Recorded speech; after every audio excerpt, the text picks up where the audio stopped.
AMTNPSC academy Villupuram சார்பா எல்லாரையும் வரவேற்கிறேன். இன்னைக்கு பிப்ரவரி 5, 2026.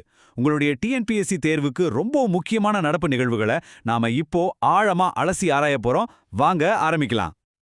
சரி, இன்னைக்கு நாம என்னென்ன பார்க்க போறோம்னா, முதல்ல நம்ம தமிழ்நாட்டில் நடந்த முக்கிய விஷயங்கள், அப்புறம் தேசிய அளவில் இருக்கிற முக்கியமான திட்டங்கள், அடுத்து சயின்ஸ் அண்ட் டிஃபென்ஸ்ல என்ன புதுசா நடந்திருக்குன்னு பார்ப்போம். அதுக்கப்புறம் பொருளாதார கொள்கைகள், கடைசியா விருதுகள் மற்றும் முக்கிய தினங்களோட முடிக்கலாம். முதல்ல நம்ம தமிழ்நாட்டில இருந்து ஆரம்பிக்கலாம். நிர்வாகம், இலக்கியம்னு பல தளங்கள்ல நடந்திருக்கிற முக்கியமான அப்டேட்ஸை ஒண்ணா பார்க்கலாம். என் ஊர் என் கனவு இந்த பேரு எவ்வளவு அழகா இருக்கு பாருங்க. மக்களோட கனவுகளை அரசாங்கத்தோட திட்டங்களா மாத்துறதுக்கான ஒரு முயற்சி தான் இது. இத பத்தி ஒரு முக்கியமான கலந்தாய்வு கூட்டம் இப்போ நடந்திருக்கு. இந்த திட்டத்தோட ஸ்பெஷாலிட்டியே டெக்னாலஜி தான். யோசிச்சு பாருங்க, கிட்டத்தட்ட 1.91 கோடி குடும்பங்க கிட்ட அவங்க வீட்டுக்கே போய் ஒரு மொபைல் ஆப் மூலியமா உங்களுக்கு என்ன வேணும்னு கேக்குறாங்க. இப்படி வர்ற ஐடியாக்கள் எல்லாம் பெகா பண்ணி தமிழ்நாட்டோட விஷன் 2030 டாக்குமெண்ட்ல சேர்க்க போறாங்க. இதுதான் உண்மையான மக்கள் பங்கேற்புன்னு சொல்றது. பேரறிஞர் அண்ணா அவர்களுடைய நினைவு தினத்தை முன்னிட்டு உயிர்நிகர் தமிழ் அப்படிங்கிற ஒரு முக்கியமான புத்தகம் வெளியிடப்பட்டிருக்கு.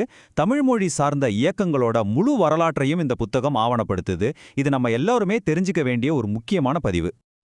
இது நம்ம மாநிலத்துக்கே பெருமையான ஒரு விஷயம். நம்ம தமிழ்நாடு அறிவியல் மற்றும் தொழில்நுட்ப மன்றம், அதாவது TNSCST, கேரளால நடந்த 38வது மாநில அறிவியல் மாநாட்டுல முதல் பரிசு வாங்கியிருக்காங்க. வெறும் தியரியோட நிக்காம மக்கள் கிட்ட நேரடி பலன்களை கொண்டு சேர்க்கிற அறிவியல் திட்டங்களை செயல்படுத்தினதுக்காக இந்த அங்கீகாரம் கிடைச்சிருக்கு. அடுத்து பொருளாதாரம் சம்பந்தப்பட்ட ஒரு முக்கியமான செய்தி.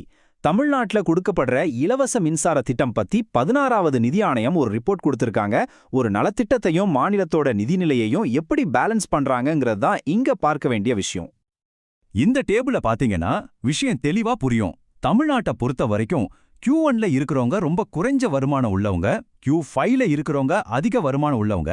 ஆனா இந்த இலவச மின்சார மானியம் பாத்தீங்கன்னா பணக்காரங்க ஏழைங்கன்னு பாகுபாடு இல்லாம கிட்டத்தட்ட எல்லாருக்கும் சமமா போய் சேருது. இதுதான் மத்த மாநிலங்களுக்கும் நமக்கும் இருக்கிற பெரிய வித்தியாசம். சரி, இப்போ மாநில செய்திகள்ல இருந்து தேசிய அளவுல இருக்கிற முக்கியமான திட்டங்களை பத்தி பார்க்கலாம். இதெல்லாம் உங்க தேர்வுக்கு ரொம்ப அவசியமானது. முதல்ல PM விகாஸ் திட்டம். இது சிறுபான்மையின சமூகங்களை மேம்படுத்துறதுக்கான ஒரு திட்டம். ஆனா இதுல முக்கியமா கவனிக்க வேண்டியது இதோட அணுகுமுறை. ஸ்கில் டெவலப்மெண்ட், பெண்களுக்கான தொழில் முனைவு, கல்வி, இப்படி எல்லாத்தையும் ஒரே திட்டத்துக்கு கீழே கொண்டு வராங்க. அதோட இதுல பயிற்சி எடுக்கிறவங்கள 75% பேருக்கு கண்டிப்பா வேலைவாய்ப்பை ஏற்படுத்தி தரணும்னு ஒரு கண்டிஷன் இருக்கு. இது ரொம்ப முக்கியமான பாயிண்ட். அடுத்தது நமஸ்தே திட்டம். கையால மலம் அள்ளுற கொடுமையை ஒழிச்சு எல்லா துப்புரவு பணிகளையும் மிஷின் மூலமா செய்யணுங்கிறது தான் இதோட நோக்கம். இதுக்காக இந்தியாவிலேயே முதன்முறையா இந்த தொழிலில் ஈடுபடுறவங்க யாருன்னு ஒரு கணக்கெடுப்பு எடுத்திருக்காங்க. அந்த டேட்டா ரொம்பவே அதிர்ச்சிகரமா இருக்கு.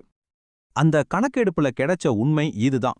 துப்புரவு பணியாளர்கள்ல கிட்டத்தட்ட 84.5% பேர் SC, ST மற்றும் OBC சமூகத்தை சேர்ந்தவங்க. இதுல இருந்து என்ன தெரியுது? இது வெறும் ஒரு வேலை சம்பந்தப்பட்ட பிரச்சனை இல்ல, இது ஒரு ஆழமான சமூக பிரச்சனை. அதனாலதான் நமஸ்தே திட்டம் ரொம்ப அவசியமான ஒண்ணு. அடுத்ததா விவசாயம். இந்த வருஷ பட்ஜெட்ல ஒரு முக்கியமான அறிவிப்பு வந்திருக்கு. கிட்டத்தட்ட 3 கோடி மக்களோட வாழ்வாதாரமா இருக்கிற தென்னை விவசாயத்தை நவீனப்படுத்தவும் உற்பத்தியை அதிகப்படுத்தவும் ஒரு புதிய திட்டத்தை அறிவிச்சிருக்காங்க. இப்போ நாம அறிவியல் மற்றும் பாதுகாப்பு துறைக்குள்ள போகலாம். இந்தியா டெக்னாலஜில எப்படி அடுத்த லெவலுக்கு போயிட்டு இருக்குன்னு இந்த செய்திகள் மூலமா தெரிஞ்சுக்கலாம்.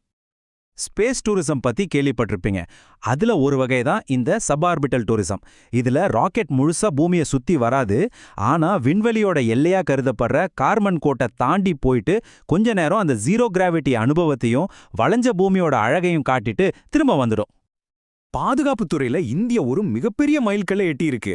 நம்ம DRDO, அதாவது பாதுகாப்பு ஆராய்ச்சி மற்றும் மேம்பாட்டு அமைப்பு, SFTRங்கிற ஒரு சூப்பரான டெக்னாலஜியை வெற்றிகரமா டெஸ்ட் பண்ணியிருக்காங்க.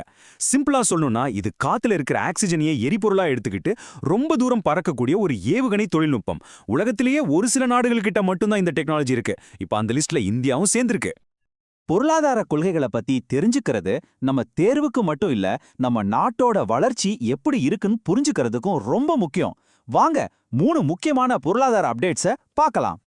முதல்ல வேளாண்மை உட்கட்டமைப்பு நிதி, அதாவது AIF. அறுவடை செஞ்சதுக்கு அப்புறம் நிறைய தானியங்கள் காய்கறிகள் வீணாகுது இல்லையா, அதை தடுக்கிறதுக்காக கோடவுன் கோல்ட் ஸ்டோரேஜ் மாதிரி வசதிகளை உருவாக்க இந்த திட்டம் கடன் கொடுக்குது. இது மூலியமா இதுவரைக்கும் 1.5 லட்சம் திட்டங்களுக்கு 80,000 கோடி ரூபாய்க்கு மேல ஒதுக்கியிருக்காங்க. யோசிச்சு பாருங்க எவ்வளோ பெரிய திட்டம்னு. சமையல் எண்ணெய் விலை ஏறுறது ஒரு பெரிய பிரச்சனை தானே. அதை சரி பண்ணதான் அரசாங்கம் VOPEன்னு ஒரு புது ஆர்டர் போட்டிருக்காங்க. இனிமேல் எண்ணெய் கம்பெனிகள் அவங்க கிட்ட எவ்வளோ ஸ்டாக் இருக்குன்னு வெளிப்படையா சொல்லணும். இதனால பதுக்களை குறைச்சு விலைய கட்டுப்பாட்டுல வைக்க முடியும்னு நம்புறாங்க. இது ரொம்ப முக்கியமான ஒரு கொள்கை மாற்றம். இதுக்கு முன்னாடி வரைக்கும் அரசாங்கம் நிதி பற்றாக்குறையை குறைக்கிறதுல தான் அதிக கவனம் செலுத்துச்சு. ஆனா இப்போ நாட்டோட மொத்த கடன் GDP விகிதத்தை குறைக்கிறதுல கவனம் செலுத்துறாங்க. ஒரு நாட்டோட நீண்டகால நிதி ஆரோக்கியத்துக்கு இது ரொம்ப ரொம்ப முக்கியமான ஒரு விஷயம். கடைசியா ஒரு மிகப்பெரிய விருது பத்தியும் ஒரு முக்கியமான சர்வதேச தினம் பத்தியும் பார்த்துட்டு இந்த பகுப்பாய்வை நம்ம முடிக்கலாம். இந்திய வம்சாவளி விஞ்ஞானியான வீரபத்ரன் ராமநாதனுக்கு ஒரு மிகப்பெரிய கௌரவம் கிடைச்சிருக்கு. புவி அறிவியலுக்கான நோபல் பிரைஸ்னு சொல்லப்படுற கிராஃபோர்ட் பரிசு அவர் வாங்கியிருக்காரு. சூப்பர் பொல்யூட்டன்ஸ்னு சொல்லப்படுற ஆபத்தான மாசுகள் எப்படி புவி வெப்பமயமாதலை இன்னும் மோசமாக்குதுன்னு இவரோட ஆய்வு தான் உலகத்துக்கே வெளிச்சம் போட்டு காட்டுச்சு. பிப்ரவரி 4ஆம் தேதி உலக புற்றுநோய் தினமா அனுசரிக்கப்பட்டது. புற்றுநோய்க்கு எதிராக போராடுறதுக்கு உலக மக்களை ஒன்னா சேர்க்கிறது தான் இந்த நாளோட நோக்கம். இந்த வருஷத்துக்கான கருப்பொருள் தனித்துவத்தால் ஒன்றுபடுவோம்.